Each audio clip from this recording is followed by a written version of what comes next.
नमस्कार प्यारे बच्चों, हमारा विषय चल रहा था विश्व जनसंख्या वितरण घनत्व और वृद्धि का। तो हमने इससे पहले वाली वीडियो के अंदर जनसंख्या घनत्व की परिभाषा और इसको प्रभावित करने वाले कारकों का अध्ययन किया था। तो इस वीडियो के अंदर हम जनसंख्या वृद्धि की बात करेंगे। जनसंख्या वृद्धि किसे कहते हैं, जनसंख्या वृद्धि से क्या अभिप्राय है।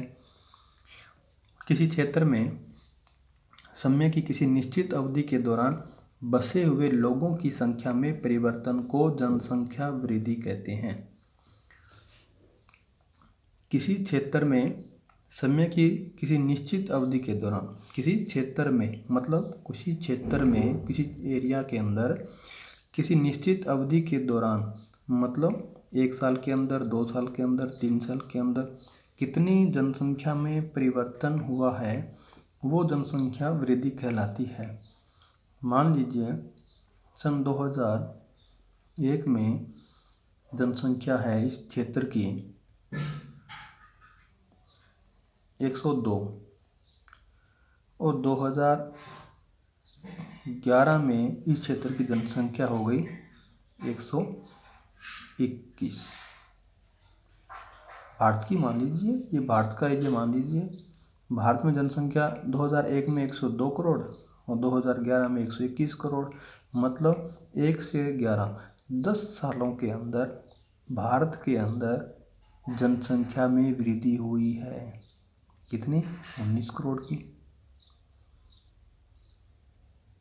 तो ये हुआ जनसंख्या वृद्धि, जनसंख्या में परिवर्तन।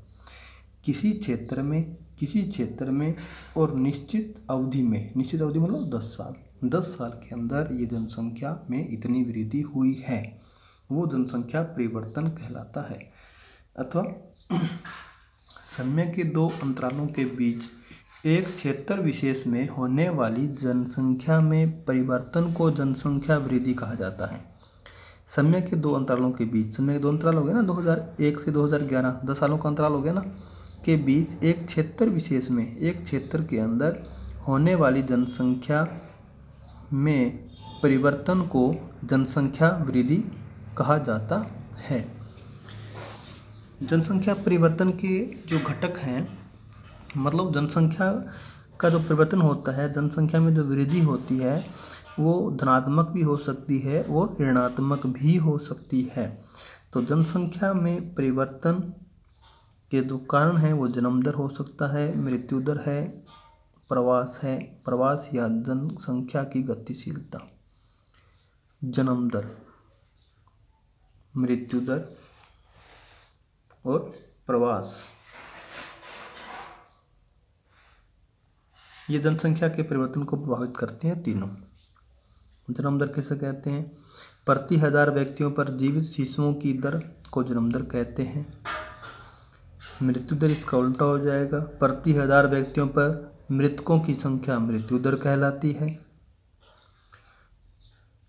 अब ये जन्म दर और मृत्यु दर कैसे जनसंख्या के परिवर्तन को प्रभावित करते हैं? जन्म दर कैसे प्रभावित करता है जनसंख्या के परिवर्तन को? मान लीजिए किसी क्षेत्र के अंदर जन्म दर अधिक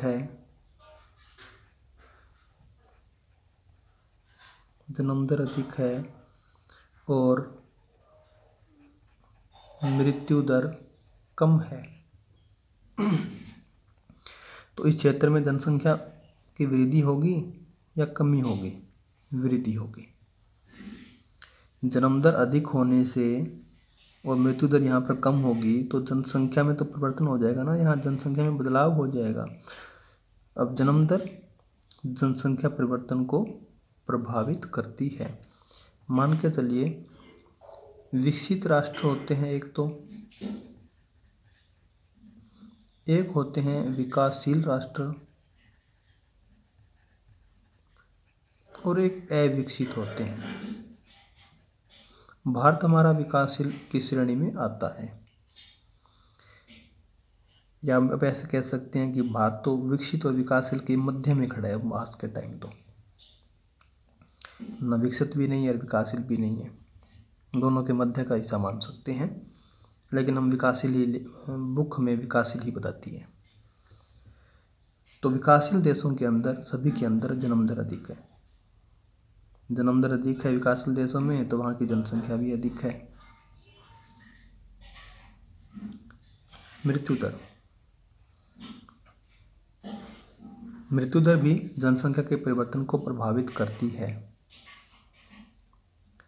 अगर जन्म दर अधिक है और मृत्यु दर भी अधिक है, मृत्यु भी अधिक है, जन्म दर भी अधिक है, तो उस स्थान में जनसंख्या में परिवर्तन में भी कमी आएगी। मतलब इसमें जनसंख्या बहुत अधिक नहीं बढ़ पाएगी, क्योंकि जितने जन्म देने वाले हैं उतने ही मरने वाले भी हैं।